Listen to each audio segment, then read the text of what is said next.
안녕하십니까. 더 메시지 시청자 여러분. 저는 고양시 화정동에 위치한 축복교회를 담임하고 있는 지경휘 목사입니다.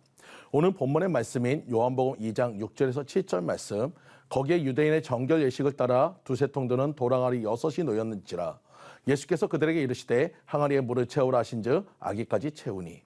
오늘 본문의 말씀을 중심으로 변해야 산다, 비워야 한다는 말씀으로 같이 은혜를 나누고자 합니다. 우리는 앞서 우리의 어떠한 문제라도 예수님을 바꿔야 한다는 사실을 알았습니다. 나는 할 수 없지만 주님은 하실 수 있기에 주님 앞에 맡기면 해결됨을 믿으시는 성도님들 되시기를 간절히 축원드립니다. 요한복음 2장에 보면 예수님이 포도주의 문제를 가져가신 후에 본문 어디에도 마리아가 와서 점검을 했다거나 물어봤다는 내용이 없습니다. 즉 주님이 맡으셨다면 의심하지 말고 맡기시기 바랍니다.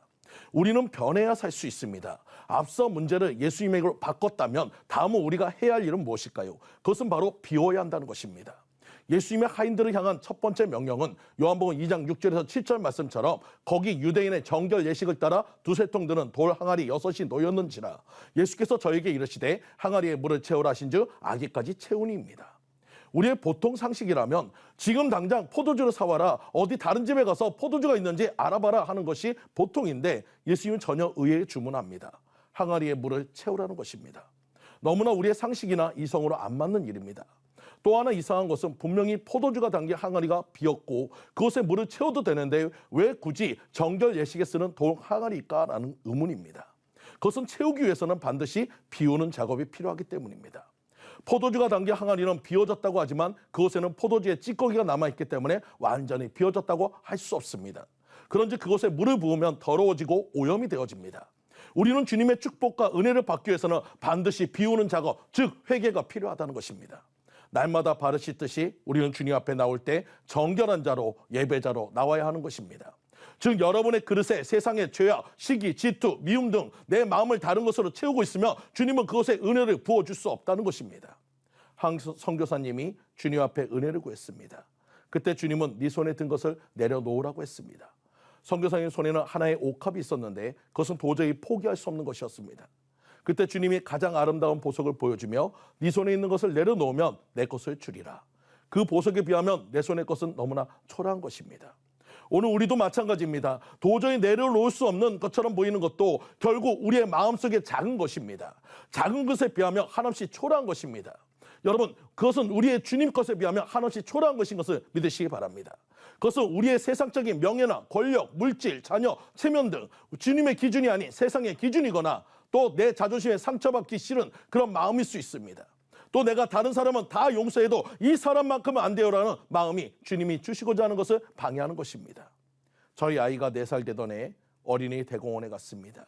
그때가 지금 같은 6월이어서 날이 덥기도 하고 또 개표소 근처에는 아이들을 유혹하는 것이 많아서 표를 빨리 끊고 이동하려 했는데 애송이의 눈에 아이스크림 가게가 눈에 들어왔고 아이는 아이스크림 사달라고 조르기 시작했습니다. 하도 조르니 어쩔 수 없이 아이스크림을 사줬는데 당시 아이스크림은 아래는 바닐라, 위엔 딸기를 올려준 아이스크림이었고 제 마음 같아서는 그 아이스크림을 애송이가 빨리 먹었으면 좋겠는데 아이는 최대한 아껴 먹는다고 천천히 먹다가 그만 위에 딸기 아이스크림이 바닥에 떨어지고 말았습니다. 아이와 저는 동시에 그것을 보았고 아이는 유모차에서 바닥으로 손을 뻗었고 저는 그런 아이를 뒤에서 안았습니다. 애송아, 지지야 안 돼. 아이는 그런 저의 말에도 아이스크림 잡겠다고 몸부림을 쳤고 저는 아이에게 애성아 아빠가 새 거 사줄게. 아니야 저거 내 거야. 애성아 아빠가 2개 사줄게. 그래도 계속 우는 아이에게 저는 아이를 혼내고 손에 있던 아이스크림도 뺏고 그냥 집으로 돌아오게 되었습니다. 이 아이의 모습이 우리의 모습인 것입니다. 내 손에 있는 것이 중요하다고 세상 것이 더 좋다고 울고 있는 우리에게 주님은 더 좋은 것을 약속하십니다. 그래도 돌이키지 않는 우리에게 주어지는 것은 환난의 채찍과 고난의 몽둥이입니다. 사랑하는 성도님들, 우리가 비우지 않으면 환난과 고통만 더합니다. 내 마음을 비우시기 바랍니다. 요한복음 6장의 오병의 기적도 빈들이었기에 가능한 기적이었습니다. 빌립의 말처럼 빈들이요 저녁 늦은 시간에 300데나리온의 떡을 구할 돈도 구할 곳도 없는 막막한 상황인데 예수님은 제자들에게 떡을 주라 하십니다. 이성적으로 상식적으로 말이 안 됩니다. 하지만 그것에 주님이 계시면 가능한 것입니다. 우리의 인생이 빈들 같고 감당할 수 있는 문제를 안고 있어도 주님이 함께라면 그 문제는 문제가 아닌 것을 믿으시기 바랍니다. 어린아이의 손에 들었던 오병이어는 아이의 순수한 마음과 희생 위에 주님의 감사가 추가되며 문제가 해결되는 역사를 이뤘습니다. 장정망 5천 명의 사람들이 원하는 대로 먹고도 12광주리가 남는 역사가 나타났습니다. 빈들이 사람대로 채워졌습니다. 근심과 절망의 그림자가 희망과 소망의 빛으로 변화가 되어진 것입니다. 200데나리온에 모자랐던 떡이 12광주리가 남는 인생이 되었고 배고픈 자들이 배부른 자들이 되었습니다.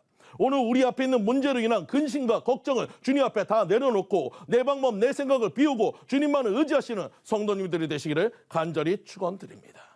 지금까지 더 메시지 지경휘 목사였습니다.